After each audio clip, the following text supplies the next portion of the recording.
Hello and welcome to the final episode of our SpongeBob Marathon. It has been a fantastic experience going back and revisiting some games that I really enjoyed as a kid, and getting to play them again was a lovely experience, and playing some games that I had never played before and, well, didn't enjoy so much. Either way, we will be finishing off the marathon with a game that you guys highly requested, Creature from the Krusty Krab, and I've never played this one, so let's hop on in and see how it plays out. This SpongeBob game has to be the most confusing game for me out of all of the ones I've played so far. It's so on point, but as far away from the point as it could be at the same time. It's on and off, over and over, and I'm gonna try my best to talk through this and figure it out. This game takes place within a dream world, exploring different dreams starring Patrick, Plankton, and SpongeBob. We start off playing as SpongeBob as we race his bed around. I mean, it's not actually a race, because the people you're racing against aren't actually important, and if they cross the line before you, it doesn't matter. You're actually just trying to avoid obstacles and get through the checkpoints in time. Also, like I wouldn't notice a sound effect from one of my favorite party games being used in this one. 3, 2, 1, go!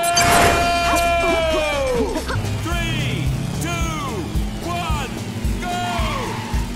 Just copy and pasting sound effects again, aren't we? After finishing the race, we get to move into a platforming section. The controls are definitely a downgrade from the last two games. The camera constantly feels like it's fighting you while you're trying to move around the level, making platforming difficult in some areas. The level continues to flip-flop between racing and platforming back and forth, which gets very boring very quickly when it comes to the racing parts. The platforming and combat, on the other hand, isn't horrible. I actually enjoy it, the animations are funny, and it plays decently well. The only real issue is that the level design is pretty uninspired, and there's collectibles all over the place that I have no clue what they're for. These snoozy points seem to have no point in game, and my count on them keeps resetting after every level, so I can't find a reason to even bother picking them up. And unless there's a reason for me to have them later, I probably won't. The other collectibles are the Dream Seeds, which are actually described by the game and tell you that if you want to play as Patrick or Plankton at the end of the game in the final level, you'll have to collect all of these seeds, which I'll be trying my best to do at least. This next level is actually really fun. It's a full-on platforming level that focuses on Patrick being a superhero, beating up bad guy versions of himself, and trying to catch the dreaded Patrick, which is a super evil version of himself. The entire area is designed to look like a comic book with cel-shaded graphics all over the place. I also love the small details they put in, having Patrick's clothes slowly change every time you attack with him. Oh no! Patrick's stuck on the railroad track! And us, Patrick, must stop Patrick's evil plan to run over Patrick by using Patrick's super strength to stop Patrick's evil train plan. Oops, screwed that up. Patrick's dead. Oh, never mind. I guess there's plenty of space under the train, and we didn't really have to worry about that in the first place. After a few more levels, we catch up to the dreaded Patrick, and sadly, there's no boss fight for us to take part in. We just fight a few waves of enemies and then get tied to a rocket and launched into space. Alright. Anyways, we switch back over to Plankton now for the first time, and he's making a horrible mistake of making a giant mutant Krabby Patty, and he wants to eat Plankton, so that brings us to the side-scroller levels of this game, where we play as Plankton running away from a Krabby Patty. In between each level, we also have these weird mini-games for some reason, I guess. I don't know.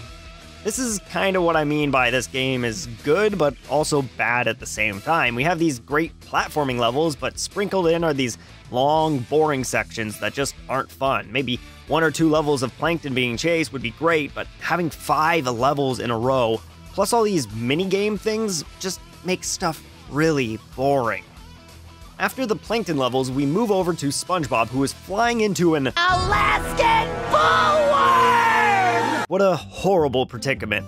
We have to be thankful Old Man Jenkins is here though, and he wants to help us build his plane so we can get out of this bullworm. We just need to go around saving the people who live in this worm. Wait, people live in here? Why? Anyways, we make our way through the worm, saving people from creepy, crabs, and rescue this guy's wife, which is a ironing board? what am I even playing? We also helped fix this guy's ultimate invention that makes the perfect cup of tea. This worm has the weirdest people living in it, but just saying that sentence makes me wonder why I expected any different. We also have more mini-games. I have no clue why these mini-games are thrown in constantly between levels, but they are a constant hindrance to the gameplay. I find myself enjoying the platforming and combat just to be tossed into a dumb minigame for no reason that has nothing to do with the game or story itself. Another problem I'm starting to have with this game is how it treats its players. It needs to constantly remind me to play, tutorial after every action, read tutorials after I start the game again, telling me basic functions that can be learned just by pressing the X button for the first time.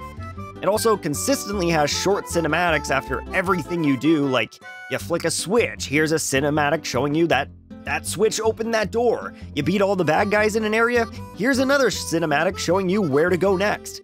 After everything you do, the game will remind you like, hey, dumbass, don't forget to go this way, because I know you're gonna forget.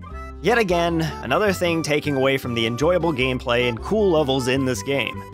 After getting all of our plane parts together, we finally get to leave with Old Man Jenkins, but not before the worm closes its mouth and we're left on a cliffhanger. But what's this? We're back to Patrick, and he's stuck on a rocket. So, at least he's not dead, we know now, and now we have to save him. This level has you flying around, dodging obstacles, and picking up fuel to refuel your jet so you don't crash before reaching a checkpoint. This level is also the first level I missed a seed, at least that I know of, and that's because you only have one chance to grab them. And I can't find a way to replay missions or anything besides playing them as separate levels.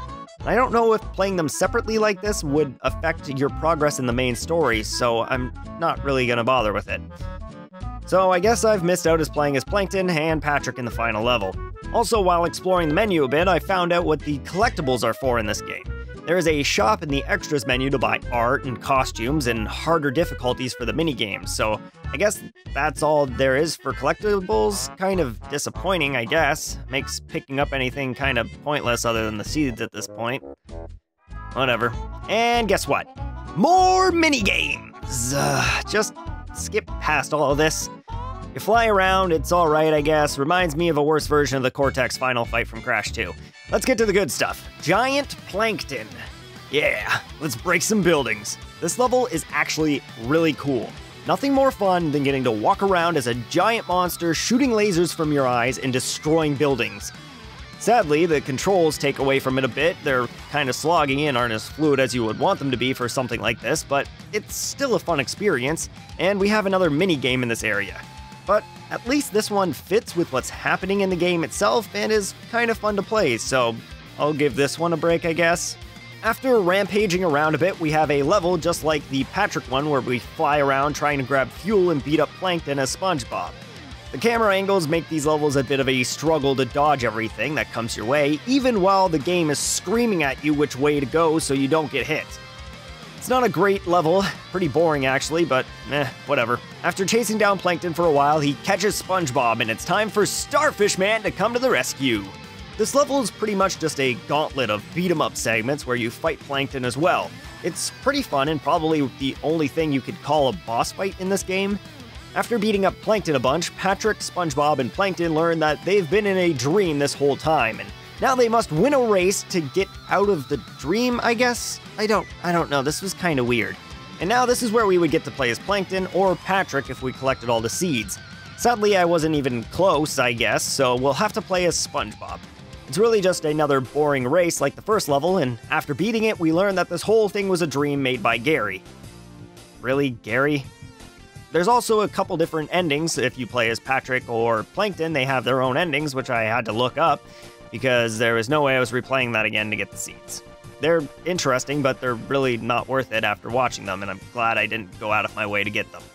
Overall, it's so hard to express how I feel about this game. There are so many bad things about it, but at the same time, the concepts and level designs are fantastic and really on point. Being in a worm, flying through space, comic books, superheroes, and giant plankton are all great level ideas, and some of them are implemented well. But overall, with bad controls, boring level designs, and uninspired collectibles and dumb minigames sprinkled in, there's just too many bad things to deal with as well. As the final game in this series, I really wanted to love it, and I don't want to say I don't love it, because it wasn't a bad experience, but it wasn't a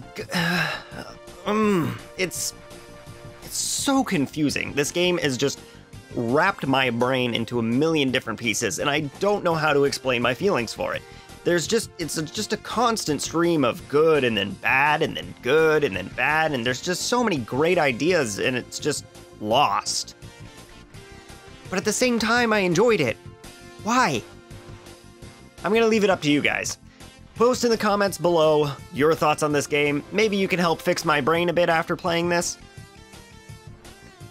Well, I just wanted to thank you all for coming and enjoying my SpongeBob marathon. It was an extremely fun time, and I look forward to doing another one in the future.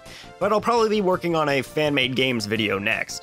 If you guys have any ideas for cool stuff you'd like to see me do, though, don't be afraid to post in the comments below. I love taking ideas. And don't forget to tickle that subscribe button, because I post a bunch of cool stuff all the time. At least I think it's cool, and I hope you think it's cool, so I mean... And a lot of you aren't subscribed, so and why not just give it a little tickle? Give it a little tickle. What the fuck is wrong with me? Anyways, I'll be seeing you all in the next video.